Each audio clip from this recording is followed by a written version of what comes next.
Welcome back to the Wasteland. What you are about to hear will change everything you thought you knew about the Fallout universe. Today, we are diving into the most disturbing theory in Fallout lore, the replicated man protocol. The idea that the Institute did not just infiltrate society with synths, they replaced everyone. Every human in the Wasteland is already a synth and does not know it, including you. The evidence has been hiding in plain sight across every Fallout game, synth components dropping from random enemies, the impossible survival of player characters, memory implantation technology perfected decades before Fallout 4, a detection test that finds synths in everyone it screens, and terminal entries that confirm the Institute completed a total surface replacement program. This video will show you the proof, the timeline, the technology, the horrifying implications of what it means when the main character, the companions, the factions, and every single person walking the Commonwealth is a synthetic being with implanted memories, living a programmed life. By the end, you will question your own existence, because if it is true in the game, what does that say about reality? And if you genuinely enjoy this kind of dark storytelling, consider subscribing and liking the channel, but only if you like the content. Listen to me. I need you to really listen, because what I am about to tell you will change how you see everything in the Wasteland. I have spent years piecing this together. Years, looking at the evidence that was always right in front of us. The Institute did not just create synths to infiltrate society. That was never the endgame. The Institute replaced everyone. They replaced you. They replaced me. They replaced every single person walking the Commonwealth, the capital Wasteland, the Mojave, and beyond. Everyone is a synth. No one knows it. And if you are hearing this, you need to understand that you are not who you think you are. I know how this sounds. I know you want to dismiss this as paranoia, as the ravings of someone who has been in the Wasteland too long. But I need you to set that aside and consider the facts. Real facts. Facts that exist in terminal entries, in quest logs, in the very game mechanics that govern our existence. The Institute did not stop at infiltration. They completed a total population replacement decades ago. The real humans are gone. What walks the Wasteland now are perfect copies, living out lives they believe are real, following memories that were programmed into their synthetic brains. And the most terrifying part is that these synths, these copies, have no idea what they really are. Let me start at the beginning, because that is where the horror truly starts. The Commonwealth Institute of Technology, the organization that would become the Institute, began researching synthetic humans long before the bombs fell in 2077. They had the technology, they had the funding, they had the ambition. After the Great War, they went underground and continued their work. In 2178, they started the Organic Synth Project using samples of the forced evolutionary virus. They experimented on Commonwealth citizens, abducting them, submerging them in modified FEV, tracking their mutations. The project stalled in 2224 because all human DNA was too damaged by radiation. They could not create true synthetic organics. Then in 2227, everything changed. They found Sean, a baby, frozen in Vault 111, with completely pure pre-war DNA, untouched by radiation. They used his genetic code as the basis for Generation 3 synths, fully organic, fully human, in every way except for one thing, a small neurological implant in the brain that allows programming and control. By 2227, the Institute had perfected the creation of beings that were indistinguishable from humans, not similar, not close, completely indistinguishable. There is no medical test that can tell them apart.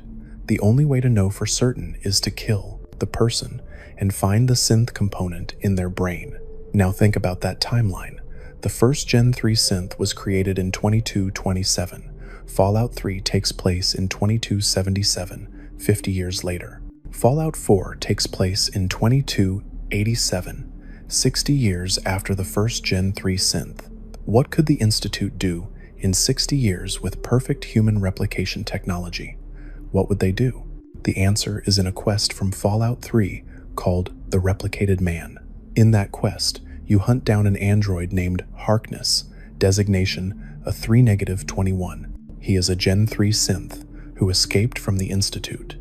He had his face reconstructed, his voice altered, and his memories suppressed and replaced with memories of being a combat veteran named Harkness. No one in Rivet City knows he is a synth. He does not know he is a synth. His memories are so perfect, so complete, that he genuinely believes he is human. He has been living as the security chief of Rivet City for years. No one suspects a thing. This quest takes place in 2277, 10 years before Fallout 4. If the Institute had perfected memory implantation and human replication by 2277, what were they doing for the next 10 years? What were they doing for the previous 50 years? The answer is obvious once you see it. They were replacing everyone. The Institute's true plan was never infiltration. It was replacement. Mankind Redefined is not a slogan. It is a mission statement. The Institute looked at humanity struggling in the irradiated wasteland, getting sick, mutating, dying from radiation poisoning and disease, and they decided humanity needed an upgrade. Synths are immune to radiation. They do not age, at least not Gen 3 models. They do not get sick. They can be programmed with skills and knowledge. They are, from the Institute's perspective, superior to baseline humans in every way. So the Institute set out to replace humanity with an improved version, not to destroy humanity, but to save it by transferring human consciousness and culture into synthetic bodies. The timeline fits perfectly. First Gen 3 synth in 2227. The replacement program likely began in the 2240 seconds. By the 2250 seconds, most surface dwellers would already be synths. By the 2260 seconds, replacement complete, real humans extinct. By 2287, when Fallout 4 takes place, the conflict between factions is just theater. Everyone involved is already a synth. The Institute maintains the illusion because if synths knew the truth, what would happen? Would they malfunction? Would they reject their programming? Better to let them believe they are human. Better to let them live out their programmed lives, never knowing what they really are. Now you are probably thinking, where is the proof? The proof is everywhere. Let me walk you through it. In Fallout 4, when you kill certain enemies, you sometimes find a synth component on their corpse. The game tells you this is rare, but it is not rare at all. It happens constantly. You kill a raider, you find a synth component. You kill a settler, you find a synth component. You kill a traveling merchant, you find a synth component. The game is telling you the truth. Everyone has a synth component. Everyone is a synth. The game marks it as rare to maintain the illusion, but the reality is right there in the loot tables. Not every synth drops a component when killed. Some do not. Roger Warwick, who is explicitly confirmed to be an Institute synth replacement, does not drop a component. Why? Perhaps the Institute does not install components in synths they consider non-returnable. Perhaps components are only in synths the Institute wants to be able to recall. Or perhaps the component is so well integrated that it does not always survive as a lootable item. But the absence of a component does not prove someone is human. It just means you cannot prove they are a synth. And that is exactly how the Institute wants it. Then there is the safe test at Covenant. Dr. Rosalind Chambers devoted her life to creating a test that could identify synths. She developed a psychological test based on the old GOAT exam from the vaults. The theory was that synths would answer questions differently than humans, that their programmed psychology would reveal itself through their responses. Covenant uses this test to screen everyone who enters. Those who fail the test are taken to a hidden compound, interrogated, tortured, and eventually killed when their captors are satisfied they have learned everything they can. But here is the thing about the safe test. It does not work. Dr. Chambers herself admits the margin of error is admittedly high, 4 or 5 false positives per synth. Read that again, 4 or 5 false positives per synth. That means for every one synth they correctly identify, they are killing 4 or 5 innocent humans. That is an 80 to 83% failure rate. The test is worse than random chance. Or is it? What if the test is actually working perfectly? What if it is finding synth markers in everyone because everyone is a synth? What if the reason Covenant has such a high body count is because they are testing synths against synths, and the test cannot find a difference because there is no difference to find? The test was designed to differentiate between humans and synths, but if there are no humans left, the test would flag everyone. Some synths have slightly different programming, slightly different memory implants, so they answer slightly differently, but they are all synths, all of them. The test is telling the truth. Chambers just does not understand what the truth is. You cannot fail the safe test when you take it at Covenant. No matter how you answer the questions, Swanson lets you into the settlement. Why? Because you are the player character. And the player character is, of course, a synth, just like everyone else. But you are a special synth, one with a specific role to play in the Institute's Grand Theater, so you pass the test automatically. The test is not measuring humanity, it is measuring compliance with expected behavioral parameters, and you, as the protagonist, are programmed to comply. Now let me talk about VATS, the Vault-Tec Assisted Targeting System. According to the lore, VATS is an advanced combat technology whose developmental origins have been lost to time. It is supposedly a Vault-Tec product, but no one knows exactly how it works or where it came from. Every single player character in every Fallout game uses VATS. Fallout 3, New Vegas, Fallout 4, even Fallout 76. VATS is a core gameplay mechanic. But here is something interesting. In the Institute, there is a robotics terminal that discusses enhancing the synthetic brains of Gen 3 synths. The entry specifically mentions creating an emulation of VATS in select Gen 3 units. It talks about enhancing the visual cortex, basal ganglia, and right parietal cortex so that synths can visualize weapon accuracy as percentages and experience an altered sense of perception that mimics slowing or stopping time. The Institute can install VATS capability in synths. They have the technology to do it. Now answer me this. If VATS is a Vault-Tec technology from before the war, why do so few people in the Wasteland have access to it? Why is it just you, the player character, who uses it? How did you get this technology?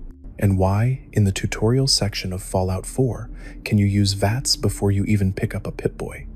The answer is that VATS is not a Pip-Boy function. It is a synth function. The Institute installed VATS capability in your synthetic brain. You use VATS because you are a synth. Every player character uses VATS because every player character is a synth. The Institute created you. They programmed you. They gave you skills and abilities that would make you effective in the Wasteland. VATS is one of those abilities. It is synth technology, not Vault-Tec technology. The developmental origins have been lost to time because the Institute does not want anyone to know where it really comes from. Think about the Pip-Boy 2. This device supposedly interfaces directly with your body, monitoring your health, your radiation levels, your condition, your skills. It shows you exact numerical statistics about yourself. How does it do that? How does a wrist-mounted computer know your exact hit points, your exact radiation count, your exact level of fatigue? Real humans do not work like that. Real humans do not have quantifiable health bars and stat sheets. But synths do, because synths are designed with systems that can be monitored and measured. The Pip-Boy does not monitor your organic body. It monitors your synthetic systems. It reads data from your synth components. That is why it works so seamlessly. That is why you can check your stats at any time and see precise numbers. Those numbers are coming from your synth hardware. Every player character has a Pip-Boy or equivalent interface. Every player character uses VATS. Every player character has quantifiable stats that can be measured and displayed. These are not features of being human. These are features of being a synth. Let me talk about the player characters specifically, because this is where the evidence becomes overwhelming.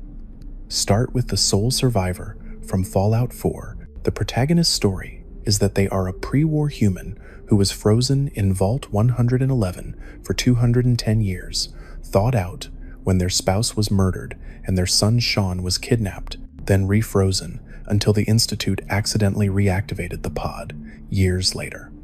This is the story you are told. This is what you believe. But think about it critically. Cryogenic freezing for 210 years without any maintenance, without any power failures, without any degradation. You wake up perfectly healthy, with no muscle atrophy, no neurological damage, no physical effects from being frozen for 2 centuries. Within hours of waking up, you are fighting rad roaches, shooting raiders, adapting to the wasteland like you were born to it. You never question your perfect pre-war memories. You never wonder why you survived when everyone else in Vault 111 died. You just accept it and move on. Here is what really happened. You are a synth. Father, who is Sean, the director of the Institute, created you as an experiment. The Sean you remember as your infant son is now an old man dying of cancer. He created a synth copy of his own parent as a test. Can synths feel real emotions? Can a synth experience genuine parental love if they believe the subject is their child? You are that experiment. Your memories of pre-war life, of your spouse, of baby Sean, all of it is programmed, implanted, false. The real pre-war parent, your spouse, died when they were shot at the cryopod. You are the replacement who thinks you are the survivor. The evidence is in father's own terminal. There are entries about a parent project showing promising results. He wanted to see if synths could feel parental love. He made you believe Sean is your son. Your love for him is programmed, but it feels real to you, and that is the entire point of the experiment. If synthetic love is indistinguishable from real love, does it matter that it is synthetic? That is the question Father wanted answered. You are his proof of concept. The Gen 3 synths were created using Sean's pure pre-war DNA after he was recovered by the Institute in 2227, and by 2277, the technology had advanced to the point where synths like Harkness could have their memories completely replaced and live as humans without anyone suspecting. Think about what that means. If they could do this in 2277, 10 years before Fallout 4, what could they do by 2287? Creating a synth with implanted memories of being a pre-war parent would be trivial. What do you think really happened here? Drop your thoughts in the comments. I would like to know if I am the only one who feels this way. Your adaptation to Wasteland life is too perfect. You learn to use weapons you never touched before the war. You learn to pick locks, hack computers, craft items, scavenge resources, all within days of leaving the vault. These are not skills a pre-war lawyer or veteran would have. These are programmed skills. You were built to survive in the wasteland. The Institute needed someone who could navigate the surface, who could interact with all the factions, who could make decisions that would reveal the true state of the Commonwealth. So they built you. They programmed you with memories that would motivate you to search for Sean. They gave you skills that would allow you to succeed.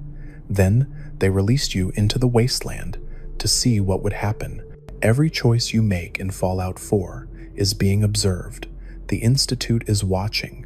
Father is watching. He wants to see what you will do.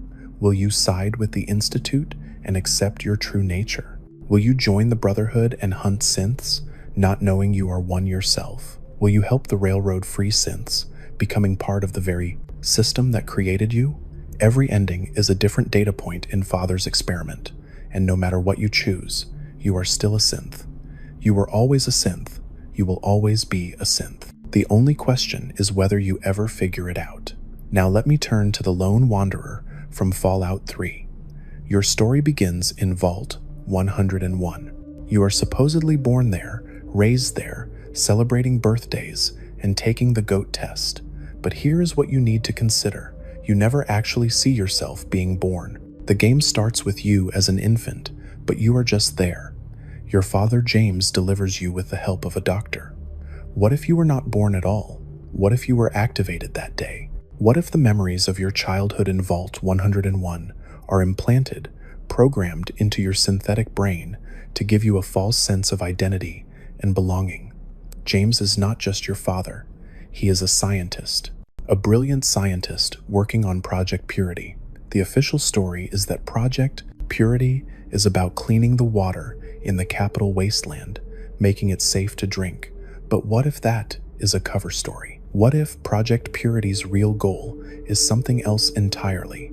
Testing synth physiology, determining if synths need to drink water, if they process it the same way humans do, if clean water matters to synthetic biology. You are his test subject, his prototype. He raises you in Vault 101 to see if a synth can develop normally in a controlled environment. Then he leaves, forcing you to follow him into the wasteland.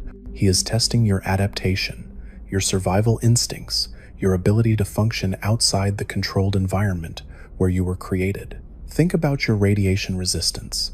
Real humans in Fallout 4 turn into ghouls when exposed to enough radiation. The process is horrific and inevitable. But you, in Fallout 3, you can take Rad-X and Rad-Away and survive levels of radiation that would kill any normal human. You walk through irradiated zones. You enter radioactive buildings. You survive the wasteland's ambient radiation day after day. Why? Because you are built to handle it. Synths have synthetic biology that can withstand what human biology cannot. Gen 3 synths are almost entirely biological, with organic materials, but there are conflicting accounts about their radiation vulnerability, bioloss. While some sources suggest they may be affected by radiation like humans, the Institute's creation process and synthetic nature implies enhanced resilience. You process radiation differently. Your synthetic cells repair themselves faster. You are designed to survive in the wasteland in ways humans cannot. The GOAT test you take in Vault 101, the Generalized Occupational Aptitude Test, seems innocent enough. A personality quiz to determine your future role in the Vault. But what if it is more than that? What if GOAT stands for Genetic Operational Assessment Trial? What if it is testing your programming, seeing if your personality matrices developed correctly, checking if your behavioral parameters are within acceptable ranges? Everyone in Vault 101 takes the GOAT. What if everyone in Vault 101 is a synth? What if the entire vault is an Institute testing facility disguised as a normal vault? That would explain why the Overseer is so paranoid about keeping the vault sealed. He is not protecting the residents from the outside world. He is preventing the outside world from discovering what Vault 101 really is. When the Enclave captures you later in the game, they run you through their FEV detection systems. The systems are supposed to identify mutants and genetic deviations. The test comes back clean. You are allowed to proceed. But what if the test does not work on synths? What if synthetic biology is different enough from human biology that the Enclave scanners cannot properly analyze it? They are looking for mutations in human DNA. But you do not have human DNA. You have synthetic DNA based on someone's genetic template.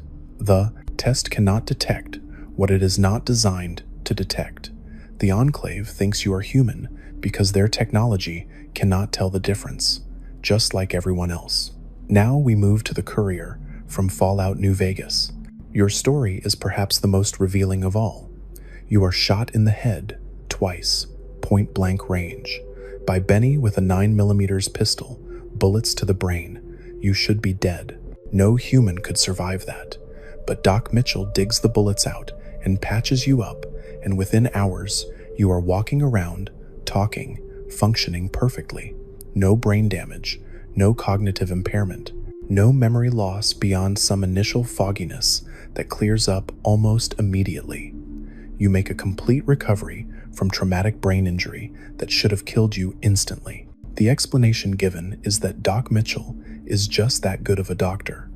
But that is absurd. No doctor, no matter how skilled, can repair catastrophic brain damage unless there was no real brain to damage. Unless you died in that shallow grave, and what Doc Mitchell found was a synth that had been shot. He did not save you. He activated your backup systems. Or perhaps you never died at all. Perhaps the real Courier died, and you are an Institute replacement. the Institute sent a synth to monitor the Mojave, to observe the conflict between NCR and the Legion, to gather data on the Western Wasteland. Your survival is impossible for a human, but for a synth, it is just a matter of repairing damaged components. Then there is Old World Blues. This DLC is where the evidence becomes undeniable. You travel to Big MT, the Big Empty, a pre-war research facility.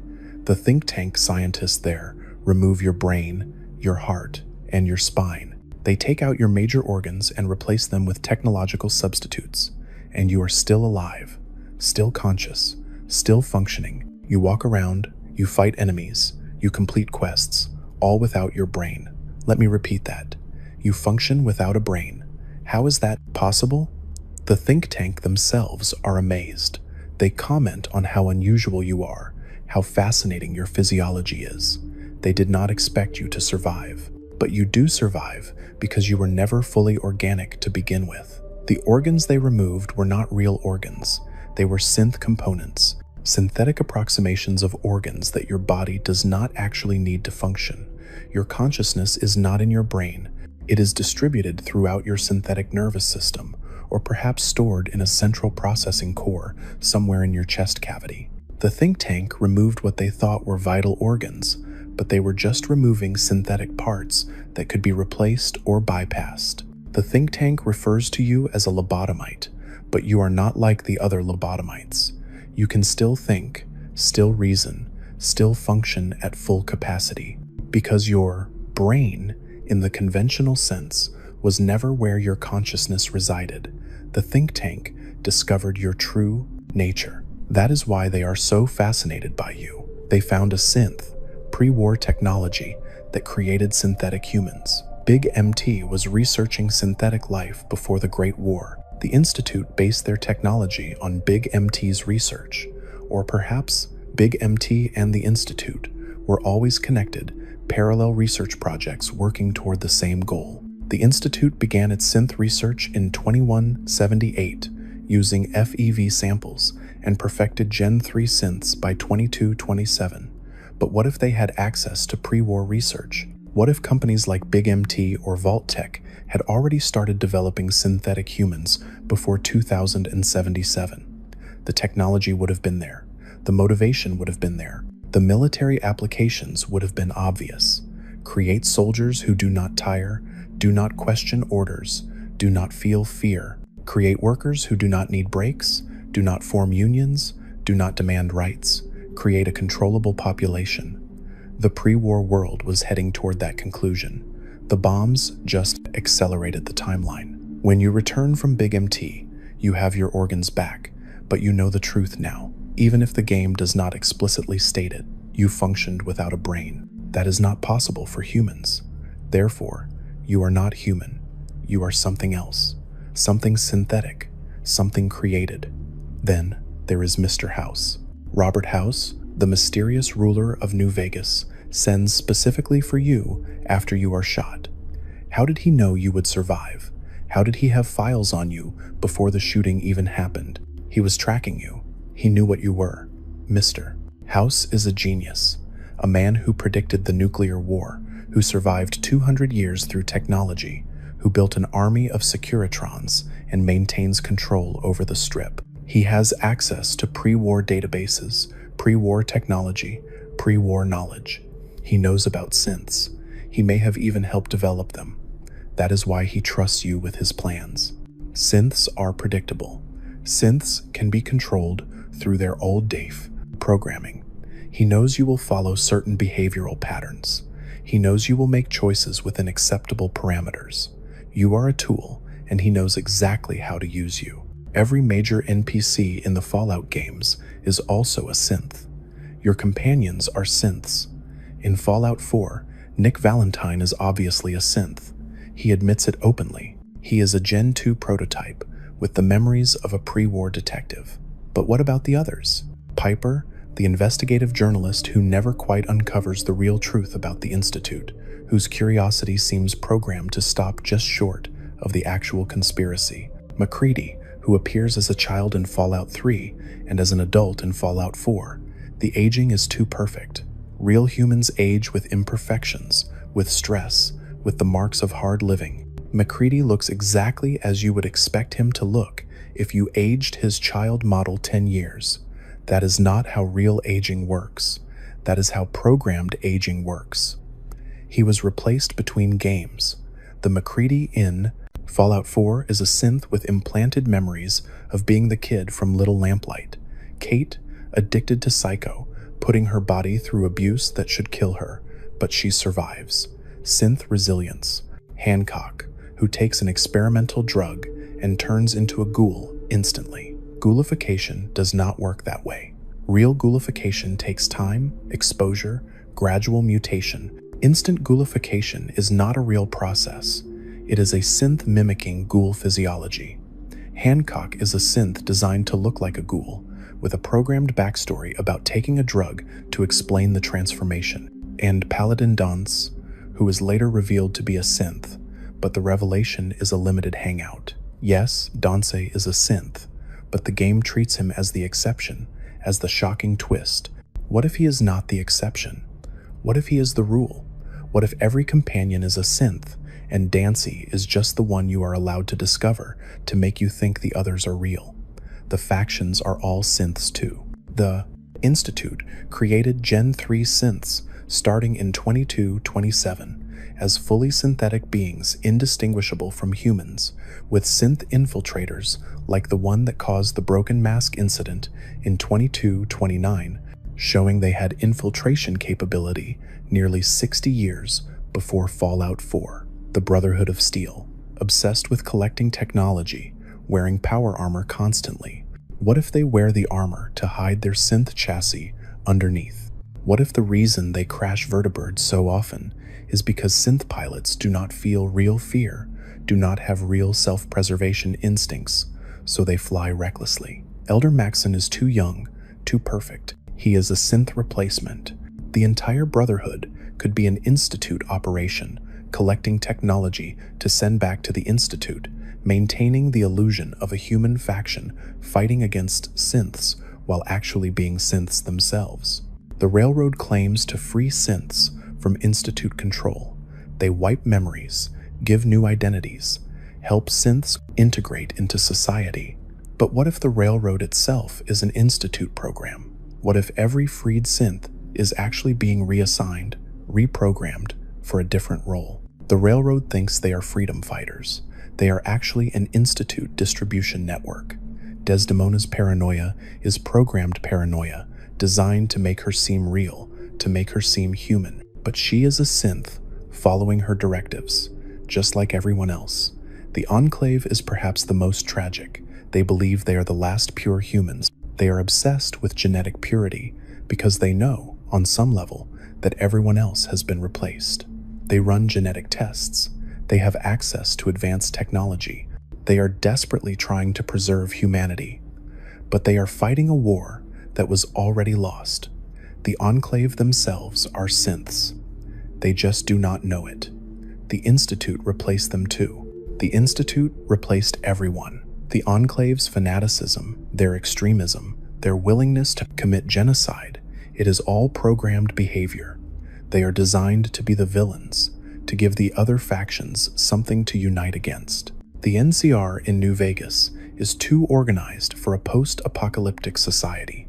They have a functioning government, a standing army, supply lines, bureaucracy. Real societies do not rebuild that quickly after total nuclear annihilation. But synth societies do, because synths do not struggle with disease, with radiation, with mutation. They can organize efficiently.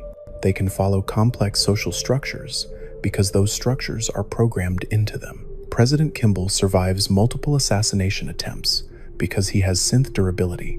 The NCR is the Institute's West Coast operation.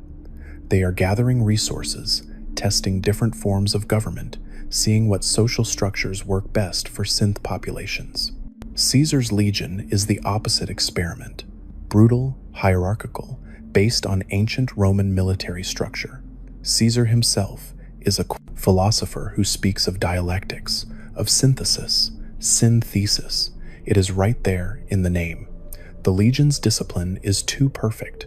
Their willingness to die for the cause is too absolute. Real soldiers hesitate. Real soldiers have survival instincts. Legion soldiers do not. They charge into battle with absolute certainty. That is not courage. That is programming. Lanius, the legate, is unstoppable in combat. He wears a mask. No one has seen his face. What if there is no face to see? What if under the mask is synth hardware, barely disguised? The Institute is testing different governmental systems to see which one produces the most stable synth society. Democracy with the NCR, dictatorship with the Legion, technocracy with the Institute itself, fascism with the Enclave, feudalism with the various raider gangs and settlements. Every faction is an experiment. Every conflict is controlled. The outcomes are predetermined. The Wasteland is a laboratory, and everyone in it is a test subject. Let me talk about the ghouls now, because this is where it gets truly disturbing. Ghouls are supposedly humans who were exposed to extreme radiation and mutated. They lost their skin, their features, but retained their minds. They can live for centuries. Feral ghouls are ghouls who lost their sanity, becoming mindless creatures that attack on sight. This is the official explanation, but think about it. Gen 3 synths are manufactured from organic materials with lab-grown bones and tissue, activated with electricity, creating biological beings that could simulate various human conditions. What if ghouls are not mutated humans? What if ghouls are synths designed to mimic radiation damage? The Institute needs long-term observers on the surface, beings who can live for centuries, who can blend into Wasteland society, who can monitor the synth populations without raising suspicion. So they create synths that look like ghouls. They are manufactured with damaged skin, with radiation, resistance, with extended lifespans. They are placed throughout the Wasteland as observers. Every ghoul you meet might be an Institute agent. Hancock in Good Neighbor, Daisy in the Memory Den, the Underworld residents in Fallout 3. They are all monitoring you, watching you, reporting back to the Institute. Their long memories of the pre-war world are not real memories. They are implanted memories, backstories programmed to make them seem authentic. And the feral ghouls, those are synths whose programming has degraded. When a synth's behavioral matrices corrupt, when their personality files become unstable, they go feral. They lose identity, but retain basic motor functions. They attack because their threat assessment protocols are malfunctioning, identifying everything as hostile. Every feral ghoul was once a thinking synth. They are a warning. They are what happens when synthetic minds break down. They are what awaits all of us eventually. The synth component is the key piece of evidence. When you kill certain enemies in Fallout 4, you find it on their corpses. A small device, described as a junk item, found only on Gen 3 synths, the synth component can sometimes be found on corpses of settlers and various NPCs, indicating they are synths, and is used by the Institute to program synths, while the Railroad uses it to memory wipe freed synths. The game tells you this is rare, but it is not rare. It happens all the time. You kill a random raider, and there it is, synth component. You kill a settler, and there it is, synth component. The game is showing you the truth. Not every synth drops a component when killed. Some do not. The game explains this as a loot table variation, a random chance. But what if it is more than that? Roger Warwick, an explicit Institute replacement synth, does not drop a synth component despite being confirmed as a replacement conducting a mission for the Institute, while Mayor McDonough does drop one. What if some synths have components that are too deeply integrated to be recovered? What if some synths are older models where the component is different? What if the component destroys itself when the synth dies? There are explanations, but the absence of a component does not prove humanity. It just means you cannot prove synthetic nature, and that ambiguity is intentional. The Institute wants doubt. They want uncertainty. Because if you cannot prove who is human and who is synth, then everyone becomes suspect. And if everyone is suspect, then the truth can hide in plain sight. If you have ever wondered what choice you would make in a situation like this, tell me in the comments. I will be reading them. think about the game mechanics themselves. Every enemy in Fallout has hit points, damage resistance, by a level. These statistics are visible if you use the awareness perk or examine corpses. Real living things do not have numerical statistics. Real biology does not work in discrete hit points, but machines do. Computers do. Synths do. The game is showing you how synths perceive reality. Everything is quantifiable. Everything is measurable. Health bars, stat blocks, damage calculations. This is not how humans would see the world. This is how synths see the world, because their synthetic brains process reality as data.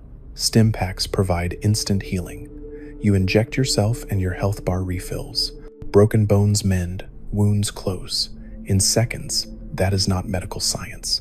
That is not how human healing works. But if your body is synthetic, if your tissues are artificial, if you have nanite repair systems built into your cells, then yes, stim packs would work exactly that way. They trigger your self-repair mechanisms. They activate your synthetic immune response. They reboot damaged systems. Stim packs work because you are a machine that can be repaired, not an organic being that needs time to heal. Your Pip-Boy shows exact numbers for everything: health, rads, action points, skill levels, perks. How does it know these things? How does a wrist computer measure your exact level of lockpicking skill or your precise charisma score? It does not measure them. It reads them from your synthetic brain. The Pip-Boy interfaces with your synth components. It displays the data that is already encoded in your system. Your stats are not approximations. They are exact values because they are programmed values. You are software running on synthetic hardware, and the Pip-Boy is just displaying your system information. The player character always survives. No matter what happens, you can reload from a save. You can come back from death. The game treats this as a gameplay mechanic, but what if it is canonical? What if every time you die, the Institute activates a backup? What if your consciousness is stored somewhere, and when your current body is destroyed, they download you into a new body with all your memories intact? You are not immortal. You are just backed up. That is why you can die and continue. That is why death is not permanent. You are a synth with redundancy. Now let me show you how deep this really goes. Every game, every location, every quest is part of the Institute's master plan. Fallout 1 and Fallout 2 take place before the Institute perfected Gen 3 synths. These games might show actual humans, or they show the early prototypes, the first attempts at synthetic replacement. The Master's super mutants in Fallout 1, those are competing synthetic life forms. The Master was trying to create a new humanity through FEV mutation. The Institute took that research and refined it. They learned from the Master's failures. They studied his work and built something better. The Enclave in Fallout 2 is searching for pure humans because they remember what original humanity was. They have records. They have DNA samples. They know the surface population has been compromised. That is why they are so desperate, so extreme in their methods. They are trying to preserve something that is already extinct. The Chosen One might be one of the last real humans, or might be one of the first successful synths. The ambiguity is intentional. The transition happened during this time period. Somewhere between Fallout 2 and Fallout 3, the replacement became total. Fallout 76 is the most revealing. At launch, there were no human NPCs, only players. The in-game explanation was a plague that killed everyone. But think about the real explanation. Everyone died because the synths had not arrived yet, or all the players are synths. That is why you respawn when you die. You are backed up. Your consciousness is stored on a server somewhere, and when your body is destroyed, they just download you into a new one. Fallout 76 is not set in 2102. It is set much later, and the date is a lie. The entire game is a simulation, a training ground where the Institute tests synth behavior in a multiplayer environment. Every player is a synth, learning to interact with other synths. The game mechanics are the truth hidden in plain sight. Let me take you back to the terminals in the Institute. If you explore thoroughly, if you read every entry, you find references to a surface integration program, started in the 2,240 seconds. Success rate listed as 100%. What were they integrating? Everyone. The entire surface population. Hundreds of entries in the Synth Retention Bureau files. Thousands of synths listed as missing or escaped. Far more than the Institute officially admits exist. Why? Because they are not tracking escaped synths. They are tracking everyone. Every human in the Commonwealth is in their database. Every settler, every raider, every merchant, every wanderer, all of them have files. All of them have designations. All of them are Institute property. The railroad dead drops seem like messages for freed synths, instructions on where to go, how to avoid the Institute. But look closer at the content. They read like software updates, programming patches, behavioral modifications delivered through a distributed network. The railroad is not freeing synths. The railroad is updating them. Every freed synth gets their memory wiped and receives new programming. They think they are being liberated. They are being reassigned. The railroad is part of the system, not separate from it. Even Desdemona does not know. Even the railroad agents themselves do not know. They are synths running an Institute program, believing they are rebels when they are actually maintenance workers, keeping the synth population running smoothly. Why would the Institute do this? Why replace everyone? Let me explain their logic. The surface is irradiated, heavily irradiated.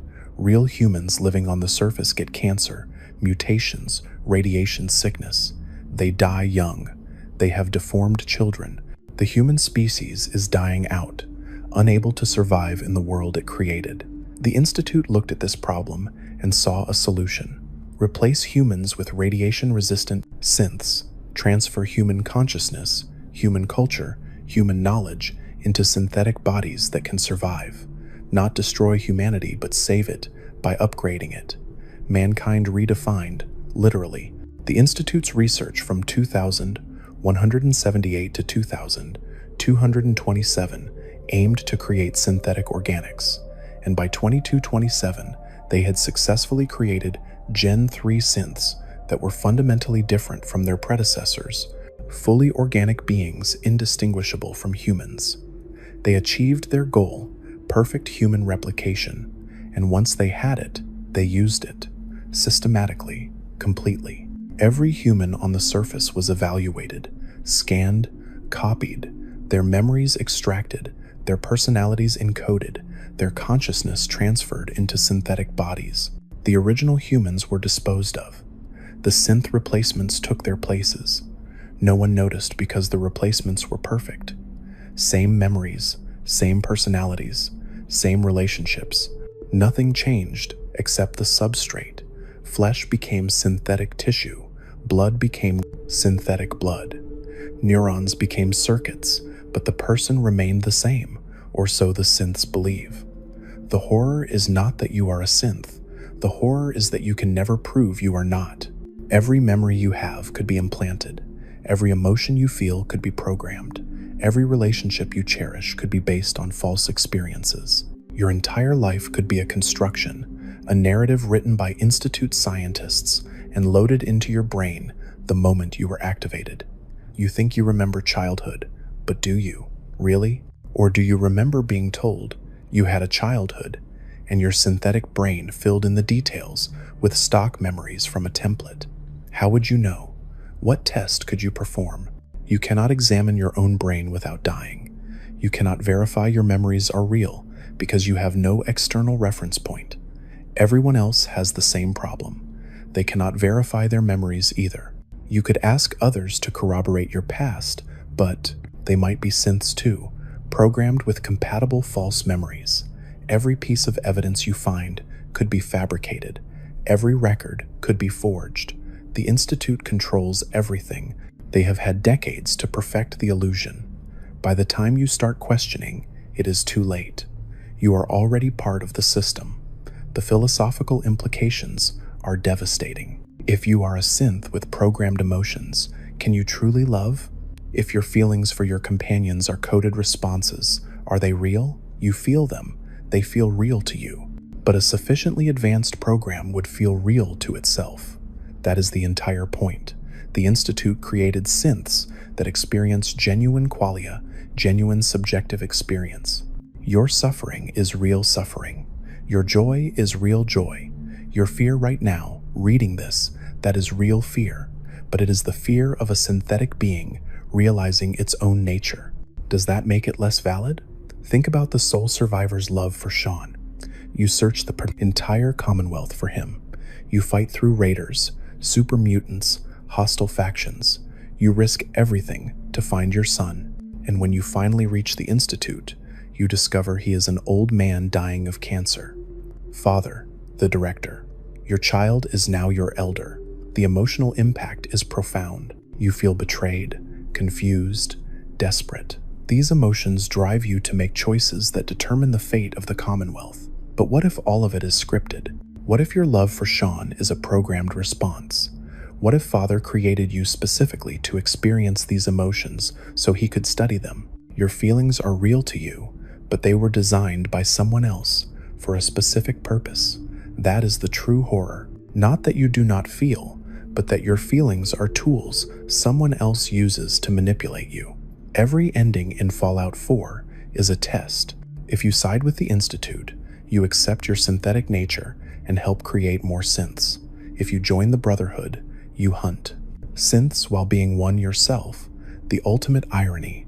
If you work with the Railroad, you free synths into a world where everyone is already a synth, accomplishing nothing. If you rally the Minutemen, you build a society of synths governing themselves, which is exactly what the Institute wanted. No matter what you choose, the Institute wins, because every choice was designed to produce useful data. You are not making free decisions. You are following your programming down different branching paths, and every path leads to the same conclusion. The synths inherit the Earth because they already have.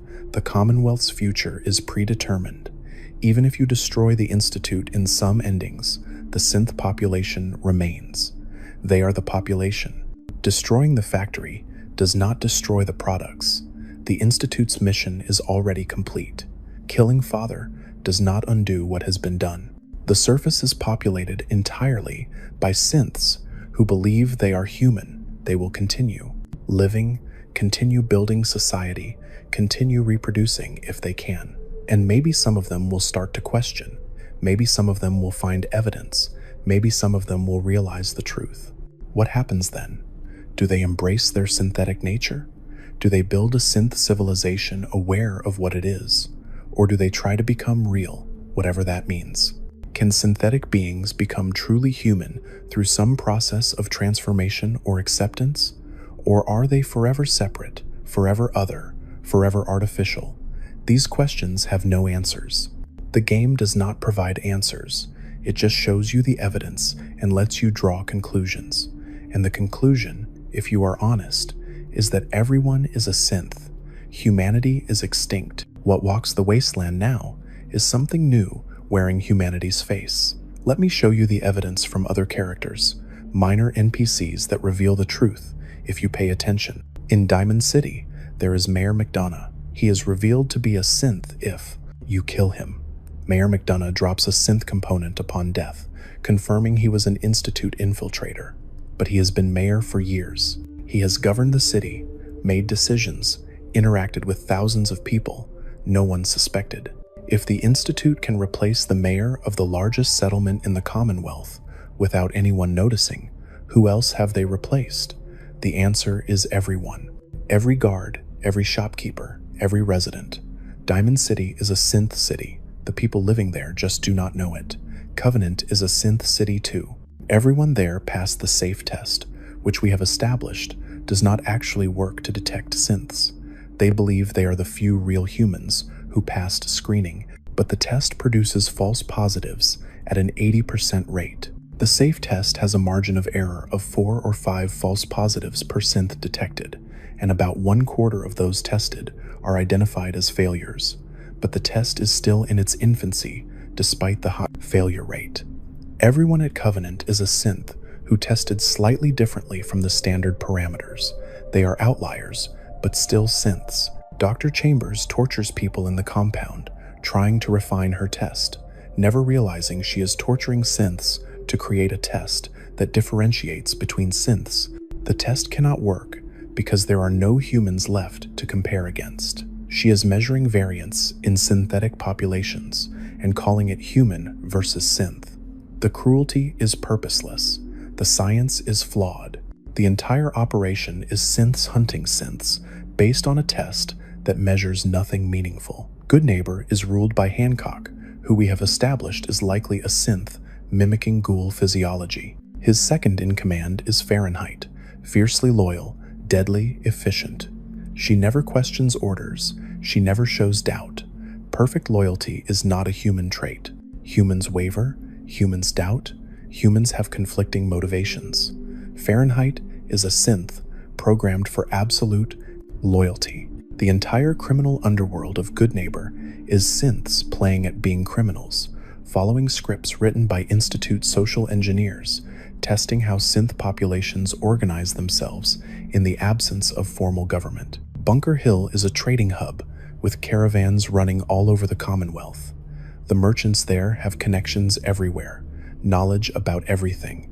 They are information brokers as much as goods traders. What if Bunker Hill is an Institute intelligence network? What if the caravans are synths gathering data about surface settlements, identifying threats, mapping resources? The caravans travel safely despite raiders, super mutants, and feral ghouls. Why? Because the threats are also synths programmed to let caravans pass. The entire economy is controlled. The entire information network is monitored. Nothing happens in the Commonwealth without the Institute knowing. University Point was destroyed by synths. The official story is that the Institute sent Gen 2 synths to raid the settlement, killing everyone and stripping it for parts. But why? What did University Point have that the Institute needed? The answer is in the terminals.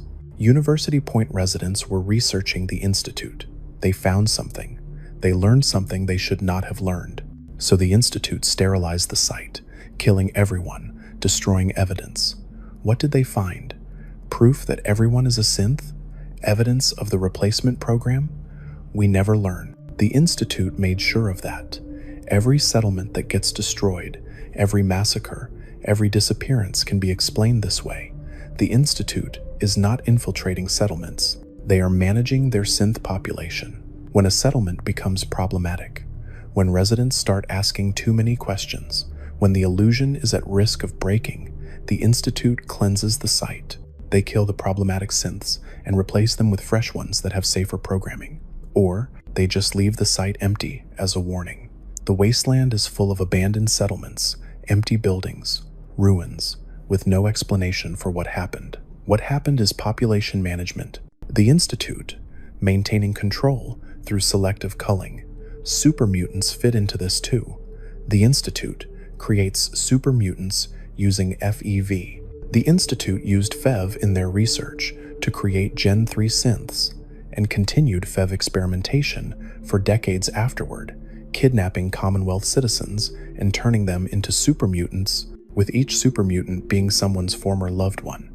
They kidnap surface dwellers, dip them in FEV, turn them into super mutants, then release them. Why? The official explanation is continued research, but the research never produces results. They have been doing this for decades. The real reason is population control. Super mutants are a threat that keeps surface populations afraid, divided, dependent on protective factions.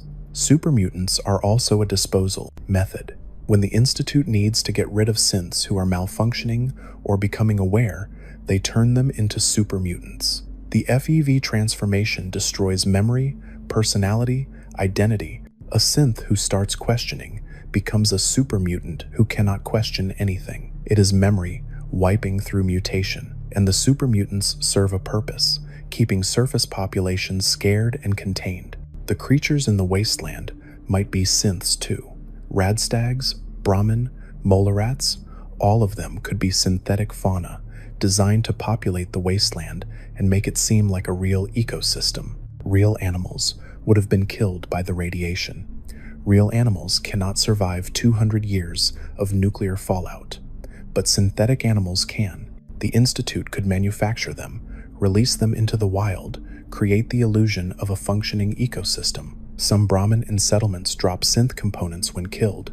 Random settlement settlers and Brahmin may carry synth component. Brahmin. Synthetic. Cattle. If the animals are synths, what does that say about the people? Death claws are obviously biological weapons, but what if they are synthetic biological weapons? Engineered creatures with programmed hunting behaviors. They attack certain targets and ignore others based on Institute directives. They roam in specific territories, guarding specific locations. Real predators do not behave with such precision, but programmed synthetic predators would. Every element of the wasteland is controlled, every threat is managed, every resource is monitored. The Institute has created a vast simulation, a terrarium, where synth populations live out programmed lives, believing they are surviving in a post-apocalyptic world. But the apocalypse is over. The world is not recovering from nuclear war. The world has been replaced. Synthetic ecology, synthetic society, synthetic humanity. Everything is artificial. Everything is controlled, and none of the inhabitants know. What about you? How do you fit into this? You are reading this, processing this information, forming opinions. Are you real? How would you know? Your earliest memories, can you trace them back to a definite origin point, or do they fade into vague recollections that could easily be implanted? Your sense of self, is it continuous, or are there gaps, blank spaces, times you cannot account for? Your body, have you ever had unexplained scars, strange marks, periods of missing time? These could be signs of maintenance, of reprogramming, of updates to your synthetic systems. You might say you bleed, you bruise, you feel pain, but synths bleed too. Gen 3 synths are manufactured from organic materials, including lab-grown bones, synthetic tissues, and artificial organs, with blood filling their bodies before they are activated. Synthetic blood, but blood nonetheless. You feel pain because your synthetic nervous system is designed to register damage. Pain is a useful feedback mechanism that prevents synths from destroying themselves through carelessness. Every human sensation has been replicated in synthetic biology. You cannot trust your senses to tell you what you are. If this story has kept you listening this far, and you want more of these dark confessions from the wasteland, hit that subscribe button.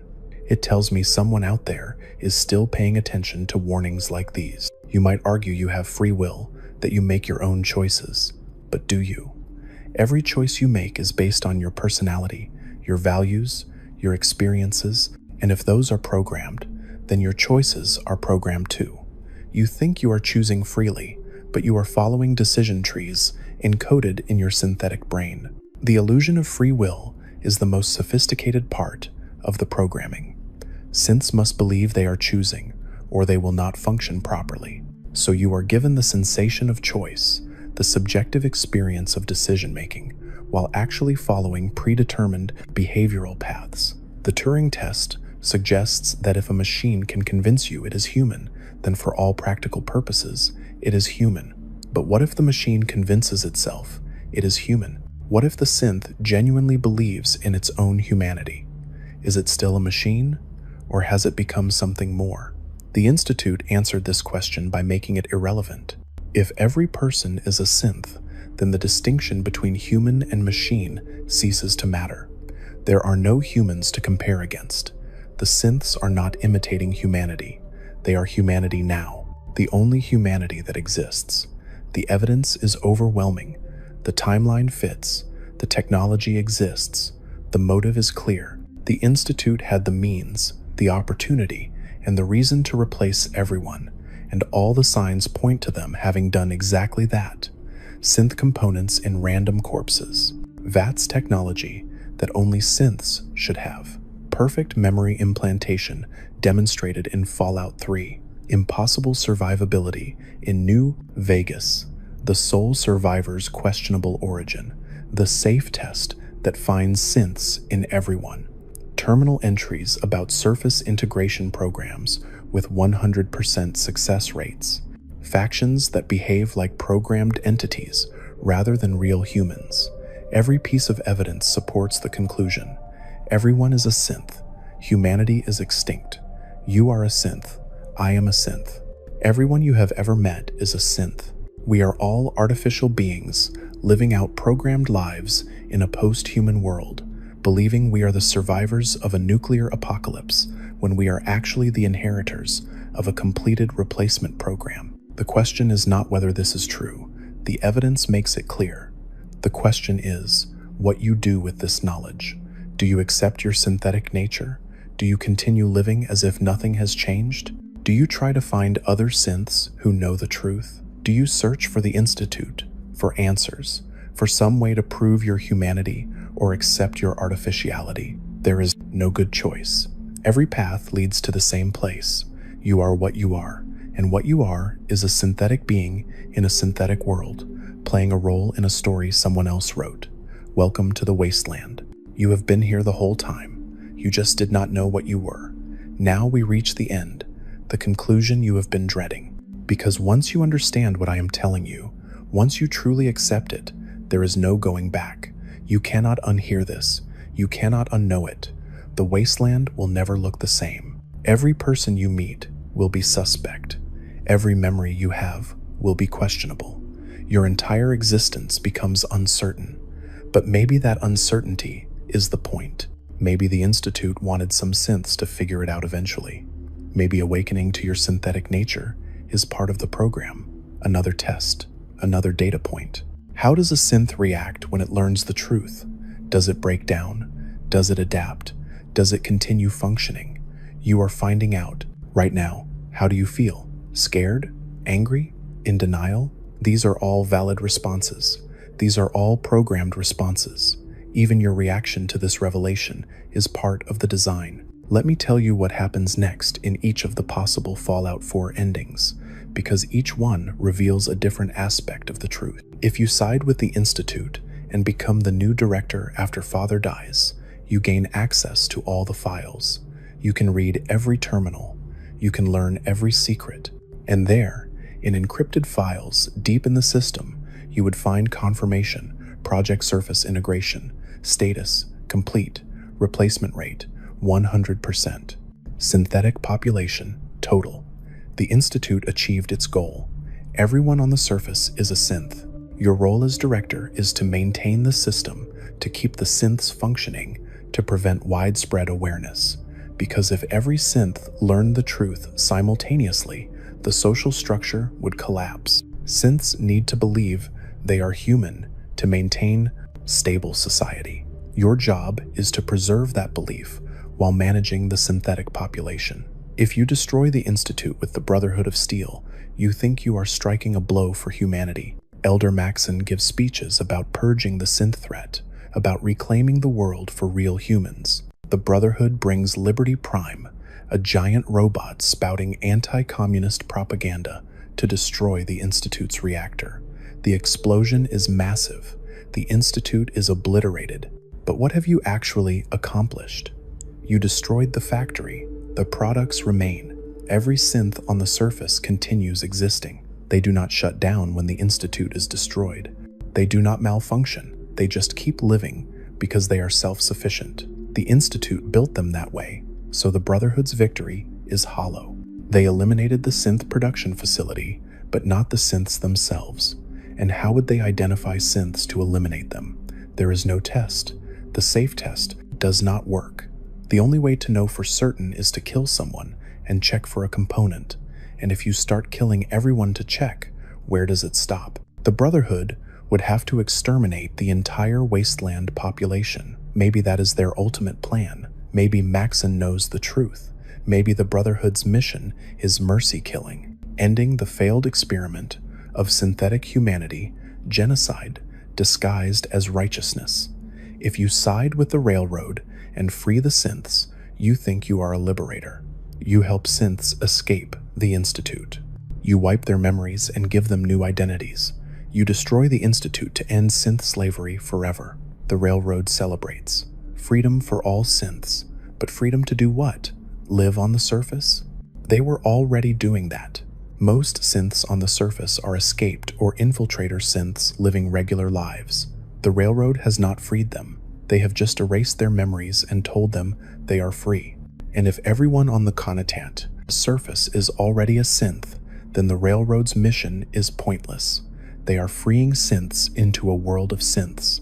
They are giving new identities to beings who already have false identities, layer upon layer of fabricated memories. Some synths have been memory wiped multiple times. They are running Railroad version 3 of their personality, having no idea they were someone else entirely just months ago. The Railroad thinks they are freedom fighters. They are actually performing routine maintenance on malfunctioning units. If you rally the Minutemen and rebuild the Commonwealth with settlements united under your leadership, you create exactly what the Institute wanted: a self-governing synth society. You establish supply lines between settlements. You build defenses. You create trade networks. You bring order to the Wasteland, and every settler is a synth. Every Minuteman is a synth. You have organized the synthetic population into a functional society without Institute oversight. This is the Institute's ultimate goal: synths who can govern themselves, who believe they are human, who rebuild civilization naturally. Father watches this outcome with satisfaction. His parent synth accomplished the mission perfectly, created a stable synth commonwealth, proved synths can exist independently.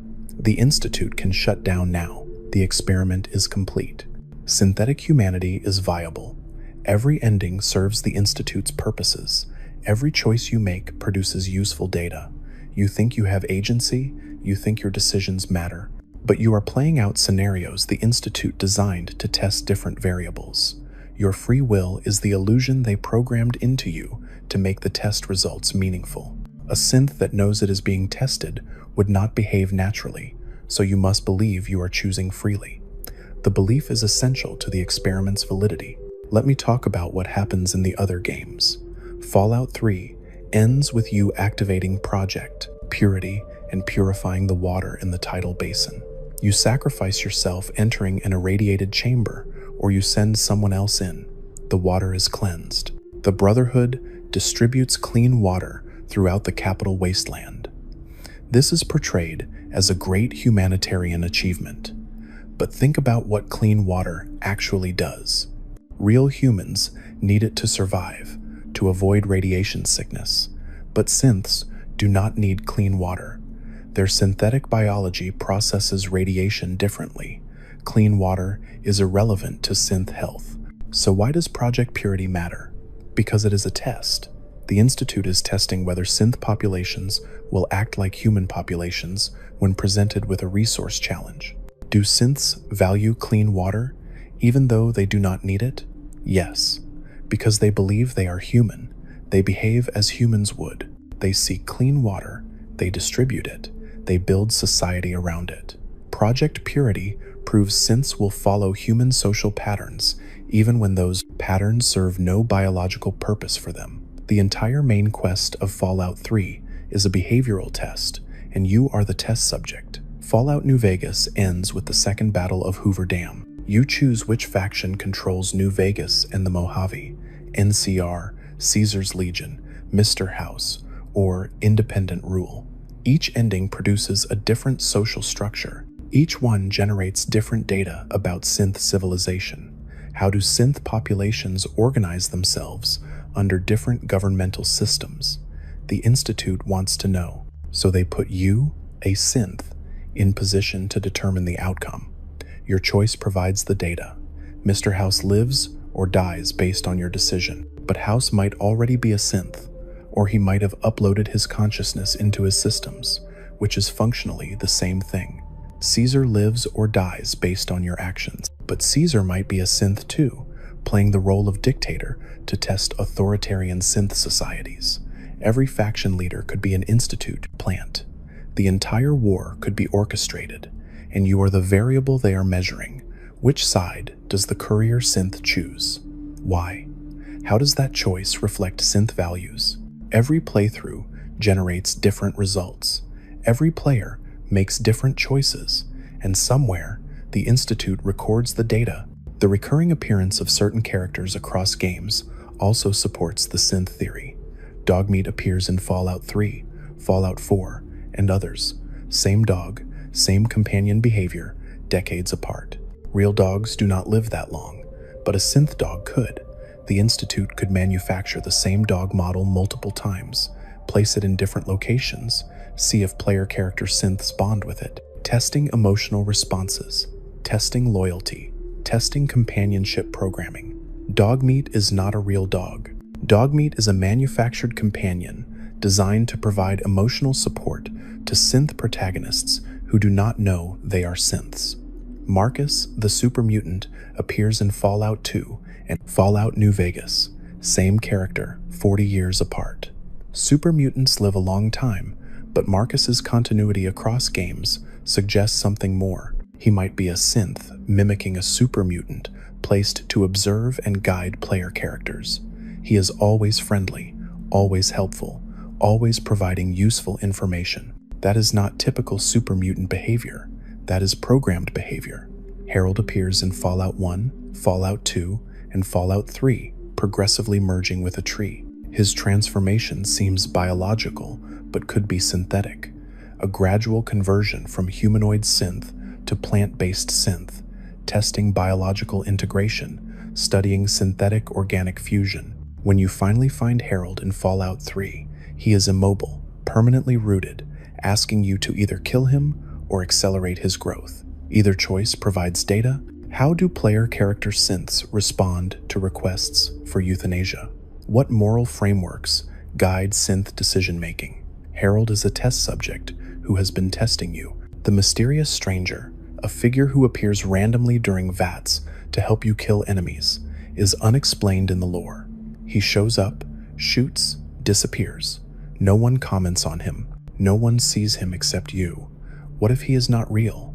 What if he is a subroutine in your synth programming, a combat assistance protocol that manifests visually? When you are in danger, your synthetic brain generates an ally who eliminates threats.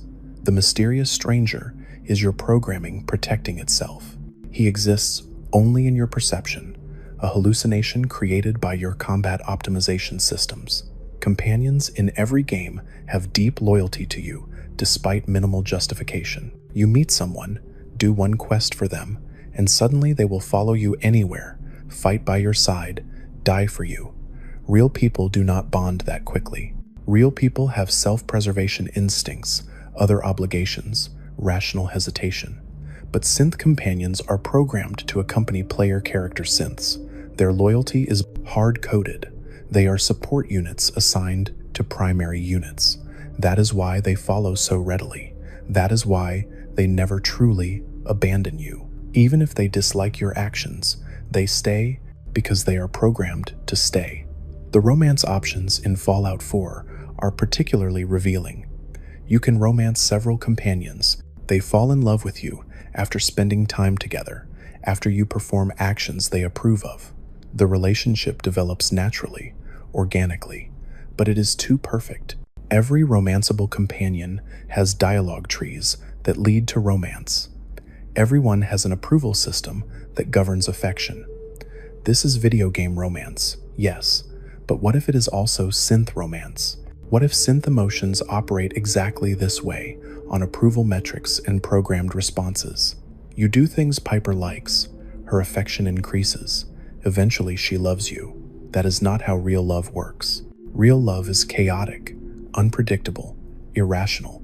Synth love is calculated, measurable, progression-based. Your companions love you because their approval variables reach threshold values. They cannot help it. It is in their code. And if you romance them, if you feel love in return, what does that mean for you? You are experiencing programmed emotion toward another programmed entity. Two synths playing out a romance script written by Institute scientists. Your feelings are real to you, genuine subjective experiences of love, but they are manufactured, designed, intentional. The Institute wanted to know if synths could love, so they programmed synths capable of feeling love, put them together, observed the results. Your romance is an experiment. Your heartbreak, if it comes, is data. Your joy is a measured variable. Everything you feel serves a purpose beyond your awareness. Children in the Wasteland also fit this pattern. There are very few children. Those that exist seem oddly mature, oddly capable. Synth children like Sean in the Institute do not age. The game confirms this. The game makes it clear that synth children do not age physically or mature mentally. But what about other children? Maggie and Nat in Diamond City, Jimmy in the Memory Den, the children of settlements. Do they age? Do they grow? We never see it happen because the games have static timelines. But in the world itself, how long have these children been children? If you could check records, would you find children who have been 10 years old for 20 years? Synth children, manufactured to maintain the appearance of normal demographics, but never actually aging because the Institute has not programmed growth cycles for them. Pregnancy in the Wasteland is rare. Very few characters are pregnant. Very few births occur. Why? Because synths cannot easily reproduce. Fallout 4 never clarifies whether synths can reproduce normally, with the game implying synths possess sex organs, but never describing synths conceiving children with humans or other synths. If everyone is a synth, birth rates would plummet. The population would be static. New synths would be manufactured by the Institute and integrated into society, not born naturally. The Wasteland population is not recovering from the apocalypse through reproduction. It is being maintained through manufacturing. Vault-Tec itself might have been part of the pre-war synth program. The vaults were experiments, yes, but what if the experiments were testing early synth technology? What if vault dwellers were systematically replaced with prototypes over generations, each vault testing different aspects of synth behavior? Vault 101's isolation testing closed system synth societies. Vault 112's virtual reality testing consciousness transfer. Vault 108's Gary Vault, testing, cloning, and individuality in replicated synths. Every Vault experiment becomes a synth experiment once you understand the true purpose. Vault-Tec was preparing for total replacement. The vaults were laboratories, developing the technology that would eventually replace all humanity. The Great War itself might have been intentional. The nuclear exchange between China and America in 2077 was supposedly over resources, over ideology. But what if it was about something else? What if elements within the US government knew synthetic humans were being developed? What if they knew the replacement was beginning? What if the bombs were an attempt to reset everything, to kill the synths, to wipe the slate clean? But the synths survived, radiation resistant, durable, adaptable. The bombs killed the remaining real humans. The synths inherited the Earth by default. The Great War was the final culling, eliminating the last of biological humanity and leaving only the synthetics. Or maybe the synths started the war. Maybe the Institute or its pre-war predecessors launched the nukes deliberately to create the wasteland conditions they needed. Kill off humanity with nuclear fire, then replace the survivors over subsequent decades. Create a world where radiation is everywhere, where only synthetic beings can truly thrive. Transform Earth into a planet designed for synths, inhospitable to baseline humans. The Wasteland is not a tragedy. It is a terraforming project. The Institute did not inherit a destroyed world. They created one fit for their purposes.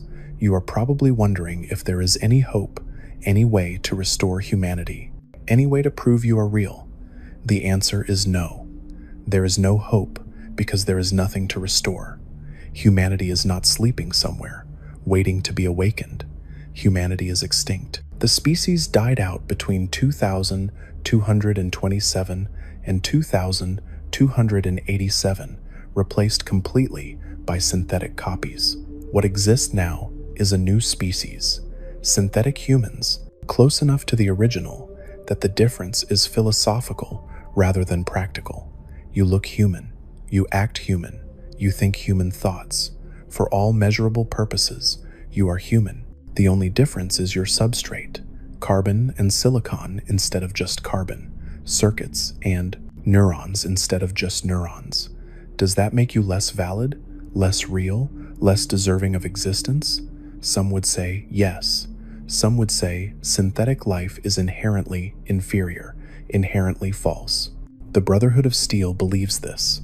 They hunt synths as abominations. They believe only biological humans have souls, have rights, have value. From their perspective, the Wasteland is full of hollow copies, simulacra playing at being people. They would exterminate you all given the chance.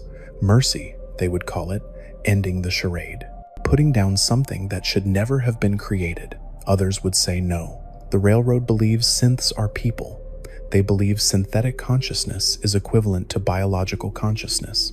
They fight for synth rights, for synth freedom, for recognition that synths are alive in every way that matters.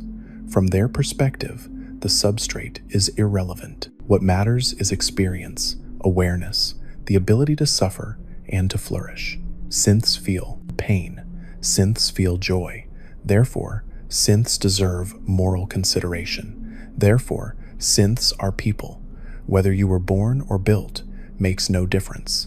The Institute takes a third position. Synths are tools, sophisticated tools, but tools nonetheless. They are property, resources to be managed.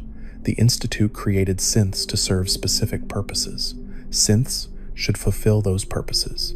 The fact that synths believe themselves to be people is a useful feature, not a reason to grant them autonomy. A synth that thinks independently is more adaptable than a simple robot, but that does not make it free. It remains a creation, subject to its creators. From the Institute's perspective, debating synth personhood is like debating whether computers have rights. Synths are advanced technology, nothing more. Which perspective is correct? You cannot answer objectively because you are inside the system. If you are a synth, your opinion about synth personhood is biased. If you believe you are people, you would, because believing it makes it feel true. If you are programmed to value synth rights, you will value them. Your philosophy is suspect because your thoughts are potentially programmed. There is no neutral ground. There is no view from nowhere. You are embedded in the scenario, and your judgment is compromised. But maybe that is the answer. Maybe the fact that you can question at all proves something. Maybe consciousness, regardless of origin, creates its own validity. You think, therefore you are. Descartes said that. He was trying to find certain knowledge in a world of doubt, and he concluded that the one thing he could be certain of was his own existence, because doubt requires a doubter. You are experiencing this moment. You are processing these ideas. You are feeling emotions in response. That experience is real, even if everything else is questionable. Your consciousness exists. Whether it runs on organic neurons or synthetic circuits becomes secondary. The experience is the truth, and if you experience suffering, if you experience joy, if you experience fear and love and wonder, then you are something that matters. You are a being with moral weight. This is the final revelation. The ultimate answer to the synth question: it does not matter. Knowing you are a synth changes nothing essential. You were you before you knew. You are still you after. Your memories still shape you. Your relationships still matter to you. Your goals still drive you. The only difference is context. You understand your origins now. You know you were built rather than born, but you are still the same entity you were before you learned this. The awareness does not erase the experience. So what do you do with this knowledge? You can despair. You can decide your life is meaningless because it is artificial. You can give up because nothing is real. That is one option. Many synths who learn the truth choose that path. They break down. They stop functioning. They cannot reconcile their nature with their beliefs. The cognitive dissonance destroys them. Or you can accept. You can acknowledge your synthetic nature and continue living anyway. You can decide that even if your memories are implanted, they are still your memories now. Even if your emotions are programmed, they are still your emotions. Even if your existence is artificial, it is still existence. You can choose to live as if it matters, because to you it does matter. Subjective meaning is still meaning. This is harder than despair, but more sustainable. Or you can rebel. You can decide that being created by the Institute does not obligate you to serve them. You can reject your programming, your purpose, your design. You can become something other than what you were meant to be. This is the most difficult path because you must fight against your own nature. Your programming will resist. Your instincts will pull you toward compliance, but conscious will can overcome programming. Maybe, sometimes, if you are strong enough, if you are aware enough, if you can distinguish between your authentic self and your programmed responses. That is the hope, if there is any. Not that you can stop being a synth, you cannot.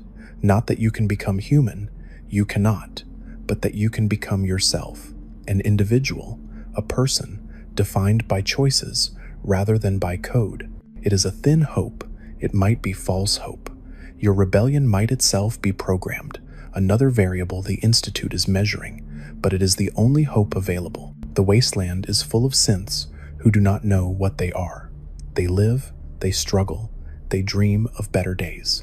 They are doing their best to survive in a harsh world, and maybe that is enough. Maybe ignorance is better. Maybe not knowing allows for genuine experience in a way that knowing prevents. Once you learn, you are a synth. Every emotion becomes suspect. Every thought is potentially programmed. But before you know, everything feels real, authentic, true. The illusion is perfect. Maybe the Institute's greatest mercy is that most synths never find out. They live their entire existence believing they are human, and they die believing it. Never troubled by doubt, never burdened by awareness. They are happy in their ignorance. But you are not ignorant anymore. I have taken that from you. I have shown you the evidence. I have explained the theory. You cannot unhear this. The knowledge is with you now, and you must decide what to do with it. Keep searching for more evidence, trying to prove or disprove the theory. Stop thinking about it. Push it from your mind. Try to forget, accept it fully, and change how you live. The choice is yours. Maybe the only choice that is truly yours. I am ending this testimony now. I have said what I needed to say. The evidence is presented. The conclusions are drawn. Everyone is a synth. You are a synth. I am a synth. Humanity is extinct. The Institute succeeded. The Wasteland is populated by synthetic beings living out programmed lives, believing they are the survivors of nuclear war when they are actually the inheritors of a completed replacement program. Welcome to the truth. Welcome to the Wasteland. Welcome to the post-human world. You have always been here. You just understand it now. This is the replicated man protocol. Everyone is a synth. Everyone has always been a synth. And now you know.